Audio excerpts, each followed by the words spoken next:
Hey everyone, Minutia Minute here, coming at you guys with another week in the 365 movie challenge.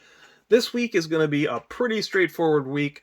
I decided to take the week to work on 2021 catch-up. What movies did I miss in 2021 that I wanted to make a point of seeing? I've got a pretty long list. You can probably expect another round of these in some week in the not too distant future. But to kick things off, I went through kind of a mix of big budget Hollywood and low budget indie films. I'm going to present them to you guys in alphabetical order and give you guys my thoughts. Kicking things off, we have Marvel Studios' Eternals. This was a movie that when they announced it, I was pretty excited at the prospect just because I know Neil Gaiman has worked on the Eternals. It's a Jack Kirby creation. I don't know much about the Eternals themselves, but I am familiar with the Fourth World and the Forever People over in the DC universe. And obviously, I can't really equate the two. I'd probably get in a lot of nerd trouble for that, but, they're not too terribly far apart. So I was excited to see what this movie could do. I have to be true to, what my impression of the film is. And if I'm being completely honest with you guys, I really didn't care for this movie at all. If you want to check it out, there is a code in here. So you are welcome to have at it. There are the discs, pretty simple 4K Blu-ray. I think the thing that probably annoyed me the most about this movie was just sort of the general TV movie quality of the acting and the dialogue and the screenplay and the direction. Marvel has really settled into this formula of, bring a director in, they have the actors walk into a room, sit down on a couch, say their lines to each other.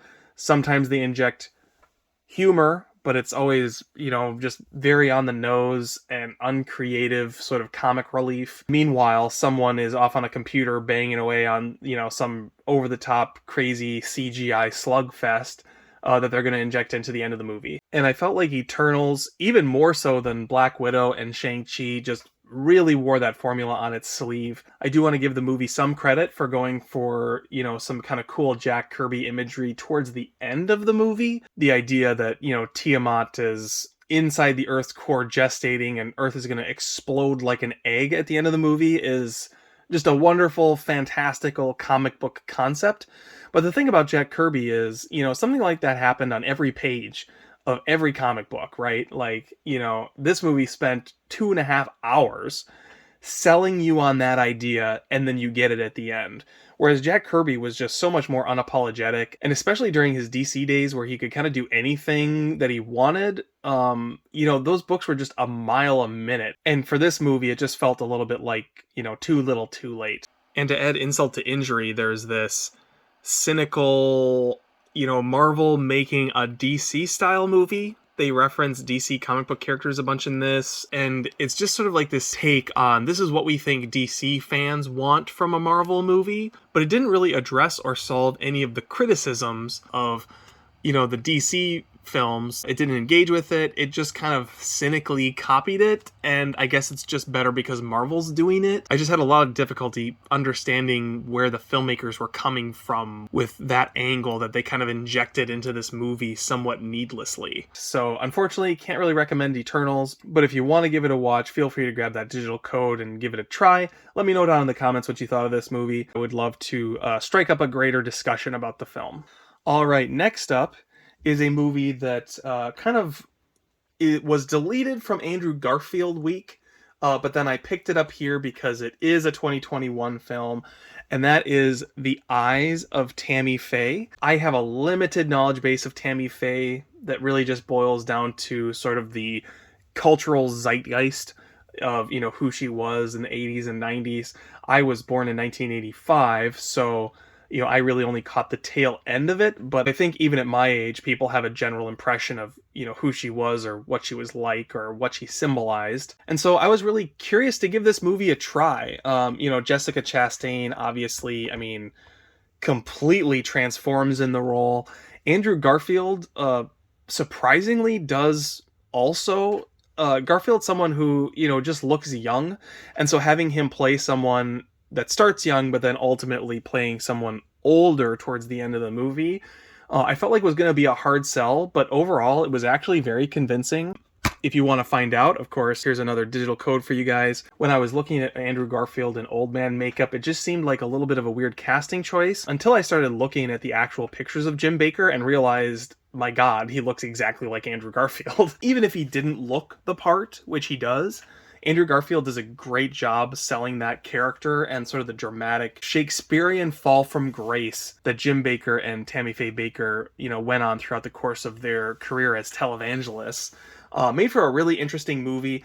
This movie kind of breaks my rule. Usually, if there's a documentary and then a movie based on a documentary, I skip the movie and just watch the documentary. I actually didn't realize until we were watching the credits on this movie that The Eyes of Tammy Faye is a documentary that came out in 2000. So I'm going to have to find a way to track that down. Although, unfortunately, it's not available for streaming in the United States, and the DVD is like $100 on eBay, so it'll probably be a while before I get around to it, but I'll certainly keep my eyes open because this movie just really intrigued me, and there's a lot of moments where it's like you feel like they're capturing something that is vintage recorded somewhere on video. But of course their network was, airing content 24 hours a day. So it's hard to know how much of this footage actually survives and how much of it is just approximated based on what people kind of remember from the period. So yeah, I'm just really interested to see the actual documentary on this. This was a great 2021 outing.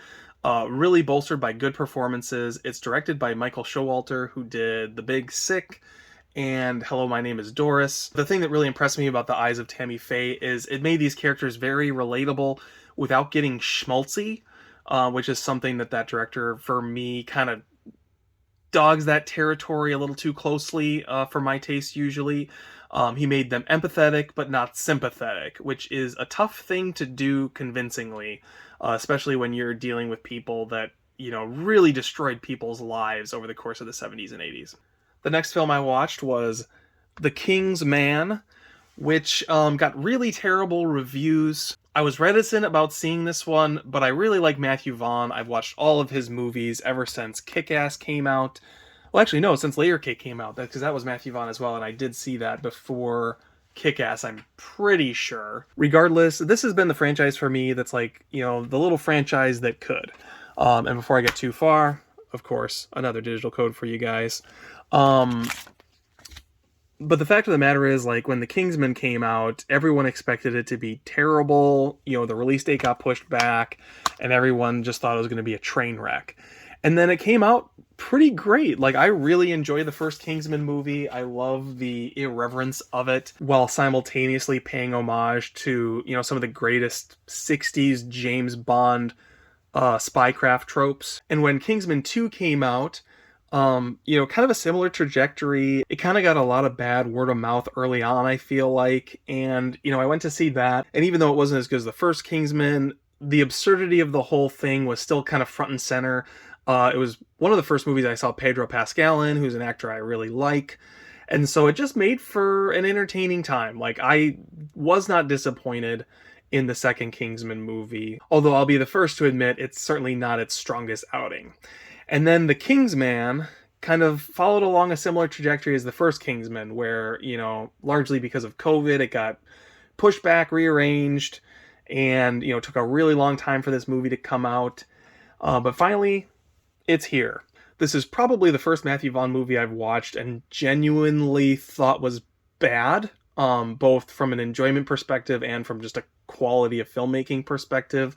The biggest thing about this is Ralph Fiennes' character is just very muddled. He's a pacifist, but he's a spy, and they just don't do a good job of building up his relationship with his son, because he brings his son into his spycraft, and then the son kind of decides he wants to join the army. And then we have this whole subplot where, he's fighting in World War I, and ultimately leads to the son dying. And it's like a 30-minute detour that just didn't feel like it added anything to the story. I was really excited for this movie to be the Ralph Fiennes show, but it really wasn't. It was very evenly balanced between him and his son until his son dies, and then it kind of turns into a Kingsman movie towards the end. So, the movie is just very messy.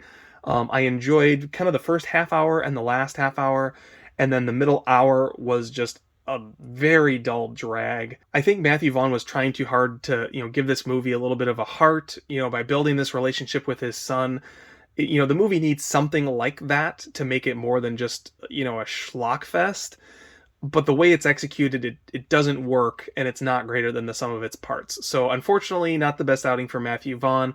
I didn't hate it, but it just didn't do a lot for me either. All right, and then the other 20th Century Fox movie I watched was a movie that has been much recommended, although when it came out, it was a total sleeper, and that is The Last Duel. This film is written by Matt Damon and Ben Affleck, directed by Ridley Scott. It stars Adam Driver and Judy Comer.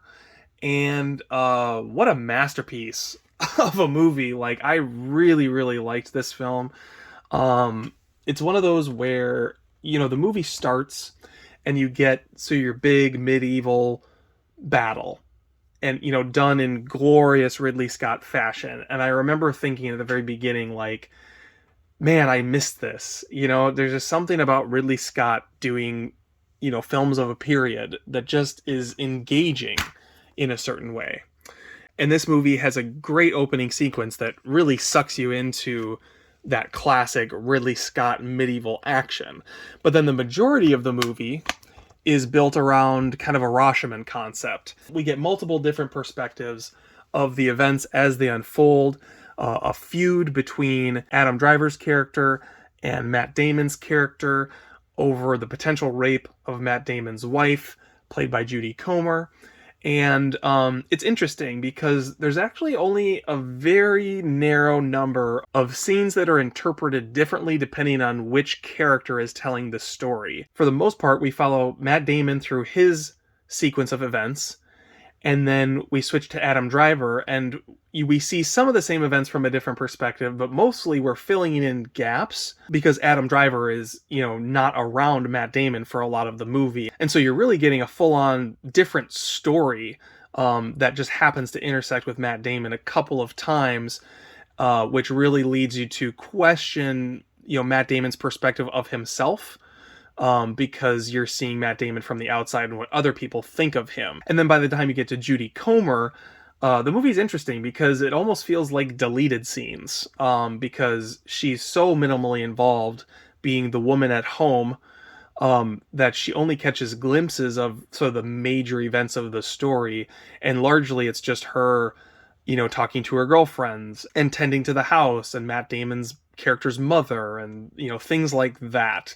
It feels very mundane, which is a bold direction to go for your third act. Ultimately, this film felt like a really interesting exercise in the Rashomon formula because you really do get three different stories as opposed to exactly the same events interpreted differently. Again, there are elements that overlap, but not a ton. And when they do overlap, they don't necessarily contradict each other. We just understand where the other person was coming from in that situation. If I had a criticism, I would say that this movie maybe didn't need to be broken into the three parts, and you could have interwoven those stories and still gotten more or less the same effect. But it is very interesting when you get to that Judy Comer section of the movie because it shifts so dramatically, and it really forces you to invest in, this woman who is stuck on the sidelines, and really, demonstrates what that world was like for her. Really interesting stuff. Excellent performances from the entire cast. For me, Ben Affleck totally stole the show in this because he's just chewing the scenery, and it is funny, it's engaging, it's hilarious, almost meme-worthy, but still a great performance.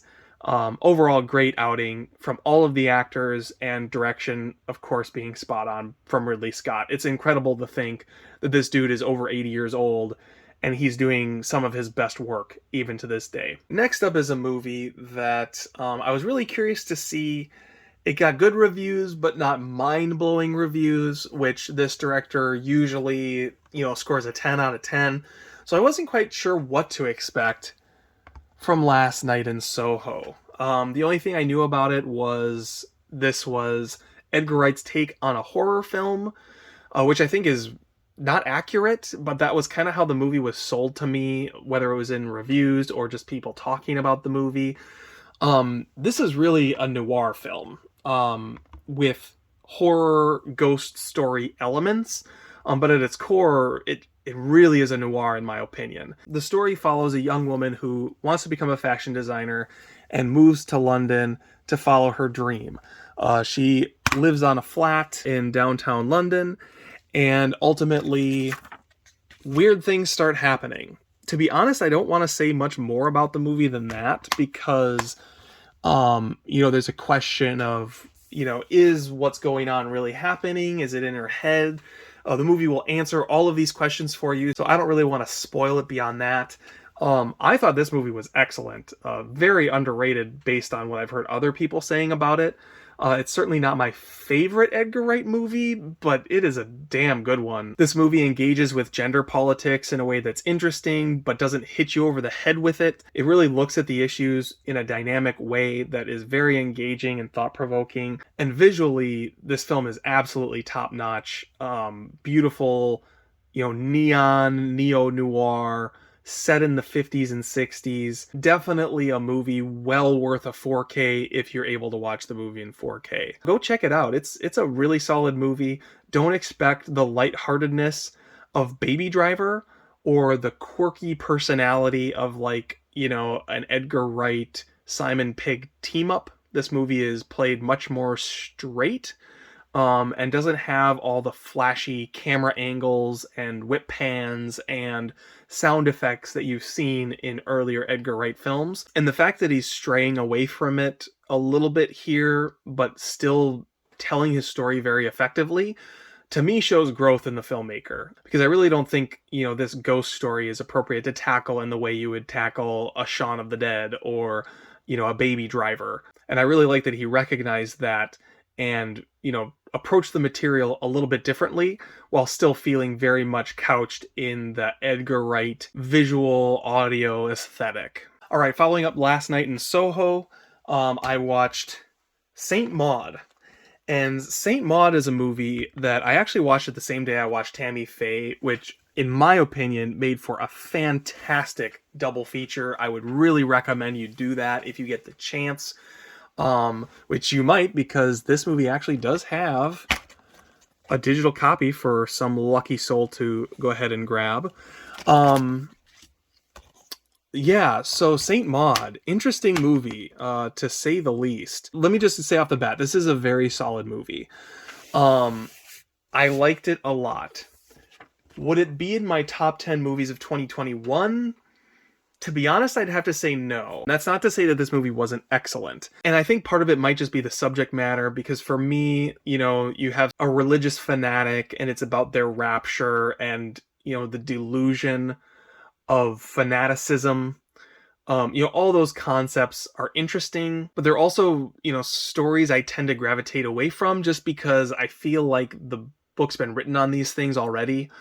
There's nothing Saint Maud does that any number of other movies about, religion as a cult or, again, fanaticism haven't already tread. That said, Saint Maud is an excellent example of the genre, without a doubt. Coming in at 84 minutes, it's a taut little horror film. And they do an incredible job of putting you inside the mind of this delusional nurse who is trying to convert one of her cancer patients, who happens to be a lesbian, into, her God-fearing, fanatical Christian viewpoint. And the two of them make for a great tragic pairing that I think in the film is correctly understated to focus in on the horror aspects of, living inside this nurse's mind for 90 minutes and the extreme loneliness that she sort of finds herself enwrapped in because of her belief system. So yeah, this is a movie I've got nothing bad to say about. It's just felt a little bit like treaded territory. That's my only issue. But there's nothing wrong with treaded territory if it's a story well told and well executed. I've said that in the past, and I would certainly say it about Saint Maud. If you've never seen it, definitely well worth watching. It is a heavy movie to watch, so definitely a movie worth following up with something a little bit lighter, which is kind of what made Tammy Faye a great follow-up, because in a way it's dealing with a lot of similar issues, right? Just on one side, it's about, mental illness, Whereas in the other side, it's similarly about mental illness, but it manifests itself through, extreme capitalism, materialism, and it's, glitzy and glamorous and comedic at times and tragic. Whereas with Saint Maud, it's, ugly and poor and horrific. Sort of two halves of the same problem, coming at it from opposite angles. The day I did that double feature was one of the better double features I've done in quite a while, and unintentionally so. It just sort of happened that I watched Saint Maud, and then my wife came home and said, let's watch Eyes of Tammy Faye. So happy coincidence, to say the least. So that leaves us with one more movie, which unfortunately I don't have a digital code for, which, true to form, happens to be my favorite movie that I watched this week. One of the best movies I've watched so far in the movie challenge, and that has to go to the French film Titane. A lot's been said about this movie on YouTube, so I don't know what I'm going to be able to say that's going to really add to the conversation, other than to say, yes, go watch this movie. A lot of people who talk about this movie, don't want to spoil it, because this is a movie that, goes in interesting directions that will certainly surprise you. The premise of it is, schlocky beyond belief, but it ultimately doesn't feel like a genre film. Like any great sci-fi film, it takes a simple concept and introduces it into a world to explore the people who then react to it, in a sense. This is this is at its heart, a family drama, and it's very much a story about people and loss and what is love. Really thought-provoking philosophical questions that are kind of egged on based on this absurd concept that is at the core of the film. I would absolutely recommend Titane, but I would also say, this is not a film for mixed company. It is very R-rated. It is very on the edge. It is not going to appeal to everyone, but it's probably a movie that anyone who loves film should at least give it a try, because it does some things narratively that are just really, really interesting, and at its core has incredible performances by Vincent Linden and Agatha Roussel, probably butchering those names, but the relationship that they form throughout the course of the movie is absolutely riveting and doesn't require you to be a horror fan or a sci-fi fan to relate to. Ultimately, this is a movie about a couple of people in a very desperate place, and ultimately you're sucked into the journey of these two people more so than you are the more absurd elements of the story. I don't know if I've talked about this movie before on this channel, but one of my all-time favorite horror films, and I've actually got it handy, this movie Possession right here. This is the Mondovision release of it. It comes with the Blu-ray and the soundtrack and a whole bunch of physical media goodies. It comes in this awesome magnetic case as well, which is pretty sweet. But I really love the movie Possession. It stars Isabella Adjani and Sam Neill, and it's a movie about the devil and aliens and possession, but it ultimately is a movie about divorce and love and relationships. And the movie just takes you on this absolutely wild ride where you just can't believe where you kind of end up as the movie goes along. But similar to Titane, it's not a movie where the shock value schlock elements of it that it's famous for is what you actually remember about the movie. It's the performances, it's some of the directorial choices. There's a scene where the main character is in a tunnel, and I'm not going to say anything else about it. If you've seen the movie, you know exactly what I'm talking about. I guess I shouldn't leaf through this. I'll get in trouble. Off-the-shelf movie night will chastise me, so I'll just set this down over here. But the point is, it's a schlock concept where you could sell it in one line, and people would watch it because of the schlock element of it, but ultimately you get something completely different than what you expect that's far more interesting. So if you've never seen the movie Possession, it's definitely a movie worth going out and finding and checking out, especially if you like the movie Titane. There are a lot of parallels to me between the two films. Neither movie is a movie for everybody. I'll just be real with you. Mileage will definitely vary based on what type of movies you enjoy, whether or not you're going to get something out of Possession or Titane. But regardless, both, in my opinion, are masterpieces of film. You know, they'll take you to places you never thought you would go.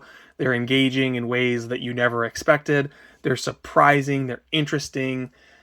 Just thumbs up all around. Be sure to leave a comment down below if you've seen any of these movies. Have you seen Possession? Let me know what you thought of that movie down in the comments below. I'd love to have a discussion about the movie Possession. Feel free to like, comment, subscribe, hit the notification bell, all that fun stuff.